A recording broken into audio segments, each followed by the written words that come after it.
So here's the thing, when it comes to horror films, there are a ton of sequels made to original great horror films that just completely slip under our radar. Now for the most part, they are absolutely terrible, and there's a reason why they're propping up the wobbly bargain bin down at your local gas station, but still, sometimes they can come along and actually be pretty decent. So let's take a look at them. As I'm Jules, this is WhatCulture.com, and these are 8 surprise horror movie sequels that caught fans unawares. Number 8. Unfriended Dark Web. Horror hitmakers Blumhouse Films surprised the heck out of everybody at SXSW 2018 by screening brand spanking new sequel Unfriended Dark Web without the merest whiff of pre-release publicity. On the release in 2015, Unfriended wasn't exactly a massive hit. It had a relatively warm but subdued reaction from critics, and box office takings were only $64 million worldwide. However, given the film followed Blumhouse's ethic of keeping the budget low, reportedly only costing $1 million to make, it represented a very handsome return on investment. Factor in how easily the format, which is internet-bound supernatural forces targeting teens via a Skype chat, lends itself to a franchise, it's actually a small wonder that a follow-up would happen. Even so, there'd be no solid news on such a film happening until its festival premiere. Not unlike the original, the responses to Unfriended Dark Web are for the most part pretty positive, while falling just short of gushing praise. But still, it took a lot of us by surprise. Number 7. 10 Cloverfield Lane / The Cloverfield Paradox. J.J. Abrams is well known for his love of building intrigue and taking audiences by surprise. 2008's original Cloverfield was a classic example of this, given that its first trailer arrived with no title and little available information, leaving fans anxious to learn more. The subsequent Cloverfield series has continued down much the same path. 2016's 10 Cloverfield Lane had no pre-publicity at all until its first trailer landed barely 2 months before the film's theatrical release.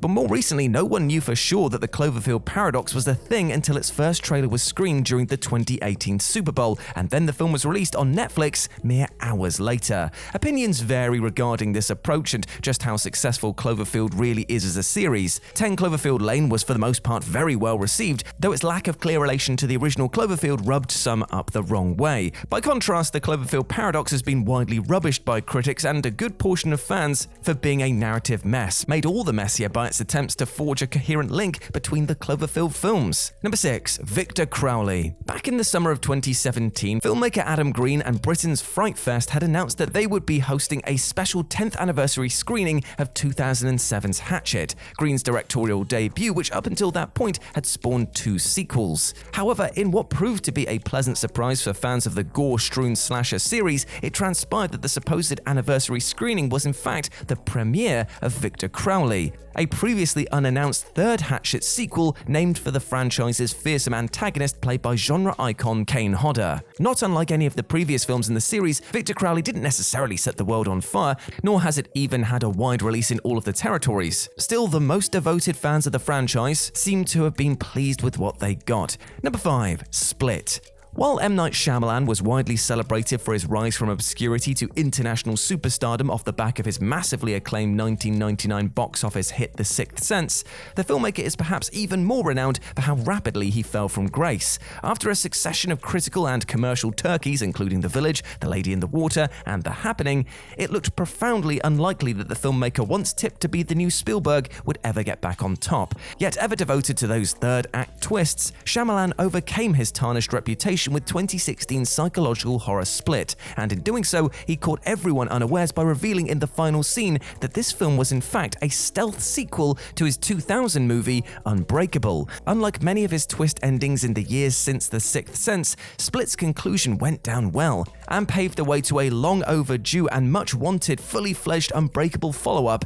in Glass. Number 4. Blair Witch. So there's sneaky, and then there's this. In early 2016, it was reported that director Adam Wingard was working on a found footage horror called The Woods. That spring, a trailer was released bearing that very title. However, when the film premiered at the San Diego Comic-Con, it was revealed that this film, which seemed very much in the same vein as the Blair Witch Project, was in fact a direct sequel to the 1999 horror hit, simply entitled Blair Witch. Wingard and company most definitely succeeded in catching their audience off guard. Alas, in most other respects, Blair Witch which proved to be a, well, pretty major failure. It garnered largely negative reviews and only took $45 million at the global box office, which isn't bad considering that it only cost $5 million to make, but pretty paltry compared to the original's worldwide haul of $248 million against an even tinier budget. Still, this doesn't seem to have hurt Wingard's career any, given that he was hired to direct Godzilla vs. Kong, nor has it necessarily killed off the Blair Witch franchise, as Lionsgate still holds the right to a TV spin-off idea, and reportedly they are still thinking about it.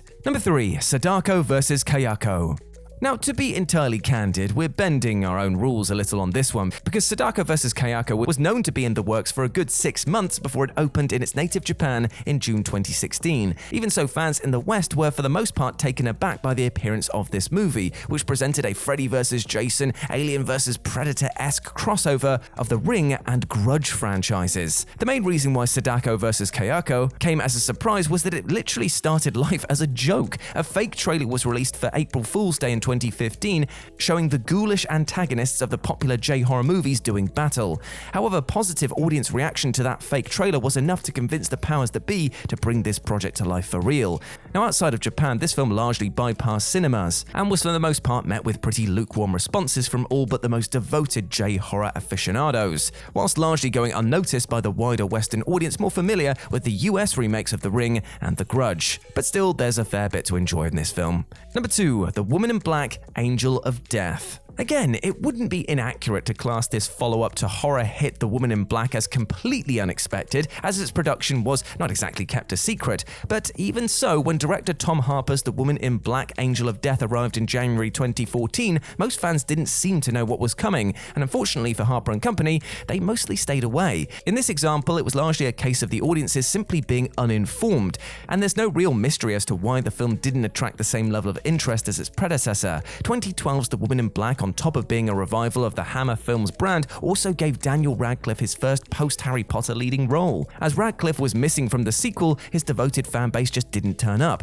And so where the original managed a respectable $127 million worldwide, the sequel only took $48 million, to say nothing of the largely negative reviews. And number 1, Hellraiser Revelations. Hellraiser remains a series that many genre diehards keep a close eye on. As such, they were taken aback when 2011's Hellraiser Revelations arrived. The first entry in the Hellraiser series for 6 years, Revelations landed seemingly out of nowhere with very little word beforehand. It soon turned out that there was a, well, pretty good reason for this, as it had been made as quickly and as cheaply as possible in the months before its October 2011 home entertainment release, seemingly for no other reason than just to renew the company's hold on the rights. Utilizing the found footage approach, Revelations bore almost no relation to the films that came before it, not least because it was the first entry in the series not to feature Doug Bradley in the pivotal role of Pinhead. The response from fans and critics was resoundingly negative, and there we go, my friends, those were 8 surprise horror movie sequels that caught fans unawares. I hope that you enjoyed that, and please let me know what you thought about it down in the comments section below. As always, I've been Jules. You can go follow me over on Twitter at RetroJ with a 0.